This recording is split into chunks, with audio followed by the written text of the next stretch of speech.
দর্শক, এই মুহূর্তে রংপুর থেকে যুক্ত হচ্ছেন আমাদের প্রতিনিধি মাহমুদুল হাসান।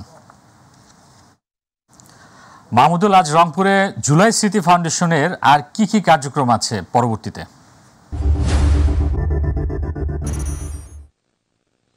জি মহসিন, আপনি যেমনটা বলছিলেন যে আপনাকে জানিয়ে রাখি যে জুলাই স্মৃতি ফাউন্ডেশন কর্তৃক আয়োজিত আজকে আমরা দেখেছি যে জেলা শিল্পকলা একাডেমিতে সেখানে জুলাই স্মৃতি ফাউন্ডেশনের উদ্যোগে সেখানে কিন্তু আমরা দেখেছি রংপুর বিভাগের 44টি শহীদ পরিবারের মাঝে 5 লাখ টাকার চেক, প্রত্যেকটি পরিবারকে কিন্তু 5 লাখ টাকা করে যে অনুদানের চেক সেটি বিতরণ করা হয়েছে। এবং সেখানে আমরা দেখেছি যে অন্তর্বর্তীকালীন সরকারের সমাজ কল্যাণ মন্ত্রণালয়ের উপদেষ্টা এবং প্রাণী সম্পদ যে মন্ত্রণালয়ের উপদেষ্টা এই এস মুর্শিদ এবং ফরিদ আক্তার, তারা কিন্তু প্রধান অতিথি হিসেবে উপস্থিত ছিলেন। এছাড়াও আমরা দেখেছি যে জুলাই ফাউন্ডেশনের যে সাধারণ সম্পাদক এবং বৈষম্য বিরোধী ছাত্র আন্দোলনের অন্যতম সমন্বয়ক সার্জিস আলম, তিনিও কিন্তু আসলে সেখানে উপস্থিত ছিলেন।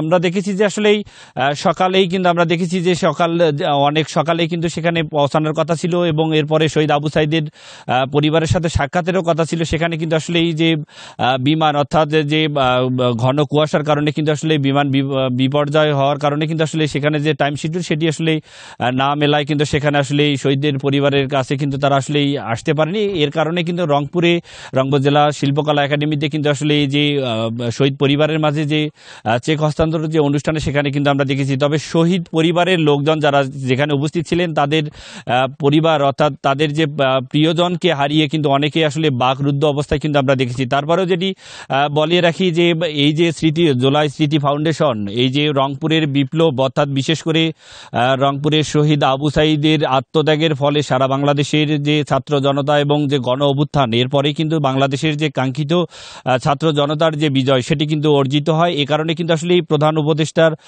সফর সহ এখানে যারা আসলে যে উপদেষ্টারাই রংপুরে এসেছিলেন এবং আজকেও আমরা দেখেছি যে যারা এই দুই মন্ত্রণালয়ের যে উপদেষ্টা তারা কিন্তু যেটি বলছেন যে রংপুরকে কিন্তু সারা বাংলাদেশের মধ্যে আলাদা করে তারা কিন্তু দেখছেন, এমনটাই কিন্তু বলছেন। তারপরে কিন্তু রংপুরের যে মানুষজন এবং রংপুরের ছাত্র জনতা থেকে সাধারণ মানুষের যে প্রত্যাশা যে আবু সাইদের রংপুর থেকে কিন্তু এখন পর্যন্ত এই যে অন্তর্বর্তীকালীন সরকারের উপদেষ্টা পরিষদে কিন্তু কোনো ধরনের উপদেষ্টা এখন পর্যন্ত নিয়োগ হয়নি। এ কারণে কিন্তু যে বৈষম্য সেটি কিন্তু এখনও সাধারণ মানুষ যেটি বলছেন যে এখনও রংপুর অঞ্চল কিন্তু বৈষম্যের শিকার। এই কারণে কিন্তু দ্রুত সময়ের মধ্যে অন্তর্বর্তীকালীন যে সরকারের উপদেষ্টা পরিষদ আছে সেখান থেকে অচিরেই যেন আসলেই রংপুর থেকে উপদেষ্টা নিয়োগ দেওয়া হয়, এমনটা কিন্তু প্রত্যাশা করছেন রংপুরবাসী। তবে সব মিলে যদি বলা যায় যে আমরা 44টি শহীদ পরিবারের মাঝে যে 5 লাখ টাকার করে যে অনুদানের চেক আমরা হস্তান্তর করতে দেখেছি এবং আসলে শহীদদের যে পরিবার তারাও কিন্তু আসলে এই 5 লাখ টাকার ক্ষতিপূরণ আসলে তাদের যে সেটি খুবই সামান্যতম। তবে এই বাংলাদেশ বিনির্মাণে এই যে শহীদদের যে ভূমিকা সেটি যেন স্বর্ণাক্ষরে লেখা থাকে, এমনটাই কিন্তু শহীদদের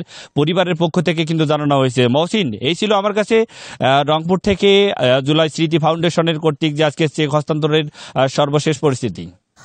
মাহমুদুল, আপনাকে ধন্যবাদ।